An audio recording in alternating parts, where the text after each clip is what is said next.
it must be just about springtime here in Utah because it is March 1st and there's a foot of snow on the ground. That's how we know it's almost springtime. We're running out of time to get our fruit trees pruned, and so I'm going to dive in and do this peach, and we are going to do it in real time. No edits, which means you're probably going to get some of my lame jokes, but I want to tell you what I'm doing, and I think you're going to find this very beneficial. And also, I'm going to invite you, if you miss anything along the way, I do have a class up, and you can join my class that's all about fruit pruning. And I'm sure that information is available somewhere there. So this is a peach tree, which is a stone fruit. Remember that it is going to produce fruit on last year's growth. And I can't imagine having, let's see, where's last year's growth? Okay, so we got last year's growth out here, and this branch just cannot sustain that kind of weight. And so what I am doing is I am trimming this back so that it can manage, that's still too much, it can manage the weight of all these delicious fist-sized fruits that are going to be produced on this tree. So the pruning looks kind of dramatic. Step in here closer and take a look at some of the things that we're going to have to deal with. Broken branches. Why are they broken? Because they left the branch too long last year and it could not bear the weight of the tree. So I've actually got broken branches all over the place inside this tree. Predominantly for that reason. Some of them are broken because of the weight of the snow. So as I said, I'm just going to continue to shorten up these branches. If you don't agree with my method of pruning, that's okay. There's lots of cat videos on YouTube. Go watch those. But the way that I do my pruning is based on the fact that I am both an ornamental, artistic arborist, as well as having years of experience. See the big white beard? I have been doing this, if you don't already know, I've been doing this since 1979. Do you remember who was president of the United States in 1979? I doubt it. Okay, look how tall. The other thing that I talk about in my class that's available, that you can sign up for, pay a nominal fee, and learn more about fruit pruning, is that for the most part, I want to be able to reach up and pick the fruit. So why on earth do I allow my tree to get up too tall? Well, in some trees, like a cherry, I might do that just, I don't know, to feed the birds, but that's certainly not my first priority. My first priority is I want to be able to reach up and pick the fruit. So again, you ask, James, why are you shortening those branches so much? Well, remember, I've got fist-sized fruits that are hanging here, and I mean, just how much weight do you think that branch can hold? And so I should have a nice taper coming from the main trunk out to that first lateral, off the lateral, etc., etc. So I am also not fond of crossing branches, because that creates a scenario that is not healthy for the tree. Oh, look, I'm getting in here. I love low branches. Okay, I've got 11 grandkids, and yes, 11. And I love the idea of the grandkids being able to come out here and prune, or not prune, that would be great. Teach all my grandkids how to prune. No, I love for my grandkids to be able to come out and pick fruit. And I don't want them climbing up in the tree. I don't want them climbing up on the ladder. I want to be able to allow them fruit that they can come out here and just pick standing on the ground. So again, although, wow, look how far out this one has grown. I mean, imagine, if you will, fist-sized fruit. You know, you go and you buy peaches, you grow your peaches. That's just way too much weight for this particular branch. So this is getting short. And remember, it's going to produce fruit on all of this new wood, all of last year's growth. That's what I mean by new wood. And remember, if you're trying to identify dead wood, the living wood that is new from last year on a peach tree specifically, or a nectarine, is kind of a burgundy on top and a green olive color on the bottom. If you don't see that coloration, and maybe you can see this on the video here, look at the contrast. I've got a dead branch here that I'm flipping around, whether it's your right or left, and then I've got this living burgundy and green. Okay, also look at the buds. There's nubs, the old dead buds on here, but there are not living buds on deadwood. So if that's helpful at all for you as you identify deadwood, but get the deadwood out of the tree. The deadwood is good to remove, as well as the broken, so that the tree can go ahead and compartmentalize around that wound. And as I am so oft to say, which drives professionals crazy, the tree can heal. Heal, returning to a state of health, as healthy as can be. So I've got this branch that's coming right up here in the center, which brings me to something that you hear talked about quite a bit, and that's about allowing light to come into the center of the tree. Well, the tree doesn't need light in the center. The light comes into the leaves, to the foliage. When I hear the word tree, I'm thinking trunk and branch and whatnot. What needs light is you need light into all of the leaves that are inside here, the fruit. And so I don't clear this out so it's completely empty. I prune the entire tree so there is a nice balance of light throughout the entirety of the tree. Okay, so here I've got an afternoon sun that's coming from the west northwest at our latitude, and the sun's coming in this direction. There's no reason for me to prune the center out to allow light in.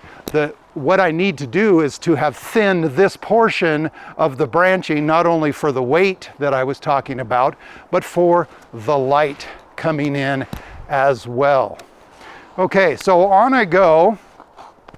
I'm going to stop talking so much for just a minute and let you watch maybe a little more close up. If I can get my esteemed camera person to come over here and shoot from this angle up this direction, and I'm going to get up on one of my favorite tools, and that is my orchard ladder. I've talked about the tools in my class as well, and why I use the tools I do. This is an orchard ladder. I don't ever recommend a taller orchard ladder than this. It's a 6 foot to any of my customers, homeowners, etc., because the taller orchard ladders get really sketchy when you're trying to climb up on them. They have typically a label that says don't climb any higher than this, and you want to keep yourself centered in the ladder. Do not lean to the side. You can lean forward. Oop, that was snow. Do not lean forward. any further than, as it were, the center of gravity, but you can lean forward, but don't lean off to the side. Move the ladder. People responded that when I talked about how this was one of my favorite tools, that they didn't like this tool because they fell off of it. Well, if you fall off a roof, does that mean you don't put a roof on your house? No, you learn to navigate whatever tool or space that you're using. My father, for a time, was a roofer, and one of the best things that he ever taught me was taught him by an old-time roofer, and that is that if you're going to be in a relatively unsafe space, you need to respect it and navigate around it appropriately. Now, right now I'm making a dead wood cut. Again, I don't see that nice burgundy on the top and the olive green on the bottom. I have it right here again. See how it was cut here last year, but it died back to here. So again, to get that dead wood off of there, I still need to shorten this up a little bit because that's way too much weight in terms of the fruit that's going to be produced on here. And on I go. Okay, well, here I am. I'm starting to lean, so it's time to move my ladder. Get these last few broken bits, shorten that up a little bit, still leaving ample wood, new wood, for it to form the fruit on. Okay, when you're using this ladder, I always recommend that this portion, this side of the ladder, is level. The nice thing about orchard ladders with this third leg is the ground may not be particularly level, which gives me an opportunity to still have a ladder, but so that may be a little uneven, but this absolutely should be level and even. All right, enough jabbering for now. I'm just going to prune.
Woo! Boy, we got a wind picking up here. It must be about 30 degrees. That wind certainly brings the chill down. You don't know what you're missing.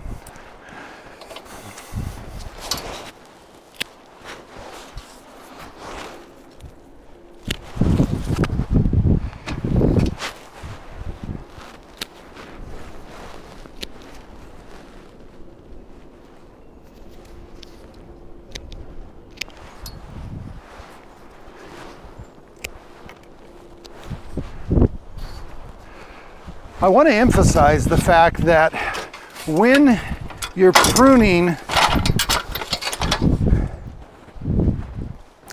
a fruit tree, continually remind yourself that you're pruning a fruit tree. This has nothing to do with the way you prune ornamentals. This has nothing to do with the way you prune shade trees. This is all about the production of fruit, which ornamental pruning, shade tree pruning is all about the health and the longevity of the tree. This is all about the production of fruit. I still would like the tree to look aesthetically decent, but I have to admit that what I'm doing is forcing the tree to produce fruit, forcing the tree into a situation that is, as it were, stressful. The reality of it is that all wounding of the tree, i.e. pruning, is stressful for the tree. But fruit pruning, typically because so much of the leaf producing canopy is being reduced, adds additional stressors on the tree.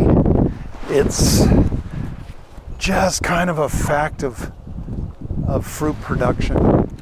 And while I may not be quite as aggressive as an orchardist might be for the intent of producing fruit, I'm okay with that because, you know, I'm not trying to become the next jam company. I'm simply trying to enjoy some fruit for the coming season. So I feel really good about where I've arrived with this tree. There are a few areas that I'm going to probably rethink after we turn the camera off. Like something like this is growing too far down. Even though I want the kids to be able to come out and pick, I don't need the fruit laying on the ground. So thanks for following along today. Thanks for following my channel. You know, it's been about 1.5 years and it's a slow grow, and you know, it's kind of like planting a tree. It's going to take it a season or two to get established, but then there it is. Go ahead, follow along, click the like button, subscribe. Oh, and sign up for my newsletter. Every Sunday, there's a little bit of this and that I publish, and you might find that entertaining as well. Well, enjoy this beautiful spring day if you're here anywhere in Utah on March 1st, and I'll catch you in the next video.